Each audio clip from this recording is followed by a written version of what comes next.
Principles of Auditing.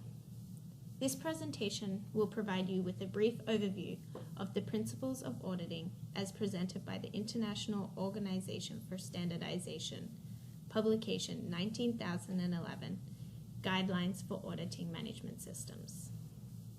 These principles are being presented as it is expected that each Blackcomb Aviation auditor will conduct themselves in accordance with these principles.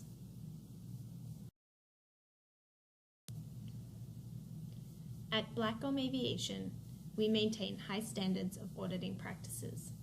In doing so, all auditors are to adhere to the following principles of auditing: integrity, fair presentation, due professional care, confidentiality, independence, and an evidence-based approach.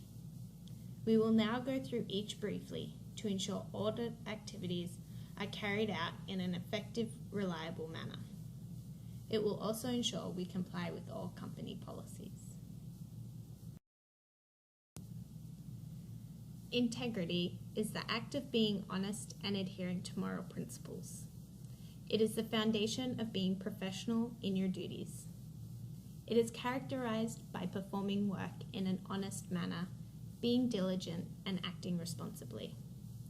It is the foundation for audit evaluations being accepted and credible.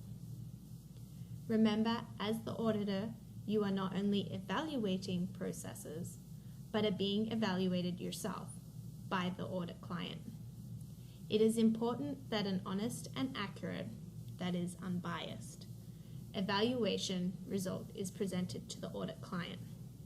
Otherwise, the integrity of the process is compromised and the evaluation results compromised. As part of the audit team, you will have access to materials and equipment that may be heavily controlled.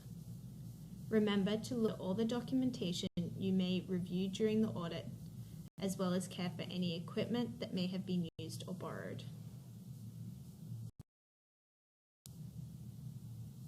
The principle of fair presentation obliges the auditor to report all information truthfully and accurately.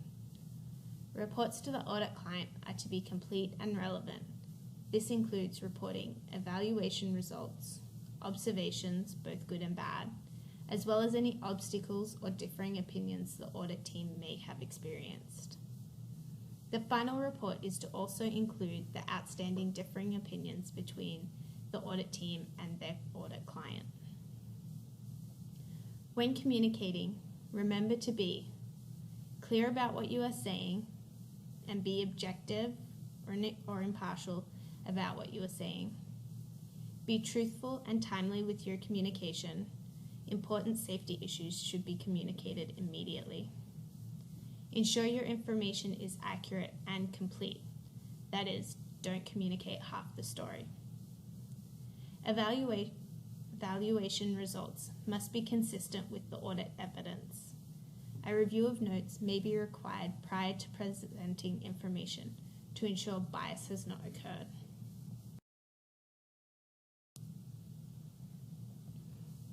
Due professional care is the application of diligence and judgment. It is based on what is reasonably expected in such a situation. Auditors are to carry out their duties in accordance with the policies and procedures within the regulatory manuals and the audit manual. This will ensure that activities are carried out completely. When auditing, consider the importance or risk factor of the area being audited and apply the appropriate amount of time and effort for the risk presented. In some situations, such as in some admin tasks, the risk factor will be much less compared to that of evaluating completion of a maintenance task, for example. Conducting yourself with due professional care applies to all aspects of auditing, right through from presentation to appropriate dress attire, physical auditing, and reporting. Maintaining confidentiality throughout the audit process involves auditors protecting the information they review. The information that is obtained through interviews, including who provided the information and the documentation generated during the audit. Audit clients expect that their information will not be made public when sharing documentation with auditors. Therefore, we must keep that trust and protect the information provided. Information evaluated during an audit should only be discussed with team members and documented in audit checklists and records. It is at the discretion of the audit client for them to publicly disseminate their audit report. This should not be done by the audit team. The principle of confidentiality is expected to be carried out by the auditor long after the audit has been carried out. Auditors are not to discuss observations, information, or results during the audit or once it has been completed with anyone, internal or external to the organization.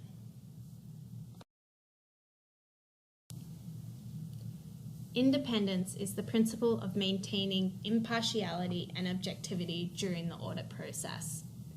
While carrying out auditing activities, it is essential that auditors remain independent of the activity being audited. In applying this principle to BA auditing activities, it enhances the integrity of the audit evaluations. Impartiality and objectivity are key indicators that independence has been achieved in the auditing process. Most of the time, this conflict will be considered in the audit planning phase, with no audit team member auditing the area for which they are responsible. For example, the audit plan should never indicate that the quality assurance manager is auditing the QA program, or the chief pilot as auditing the training program. Auditors, however, should always make it known to the audit manager if bias or conflict may be evident or experienced. Instances where an auditor may not experience independence may be when the auditor has carried out the duties in the past that they are now auditing. Further, it could be experienced where the auditor has had unpleasant dealings with the manager persons carrying out the activities for which they are now auditing. In the MCM and the MPM under the Quality Assurance Program, several guidelines have been established to ensure independence of auditing activities at BA.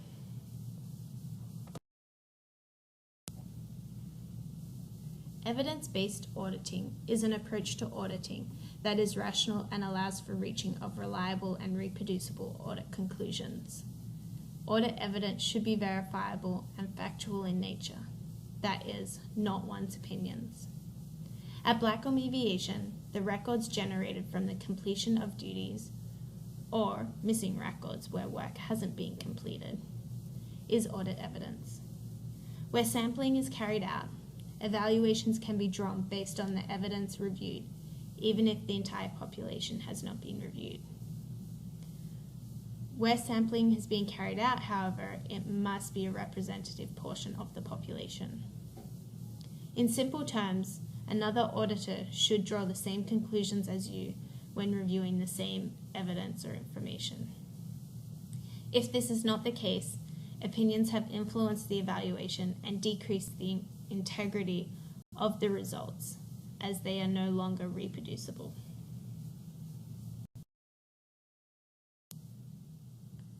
In summary, the principles of auditing are integrity, the foundation of professionalism; fair presentation, the reporting truthfully and accurately; due professional care is the application of diligence and judgment; confidentiality is the protection of information by the audit team; independence is the maintaining impartiality and objectivity during the audit process; and evidence-based approach, a rational, reliable, and reproducible approach to auditing. Now complete the short quiz to complete this training.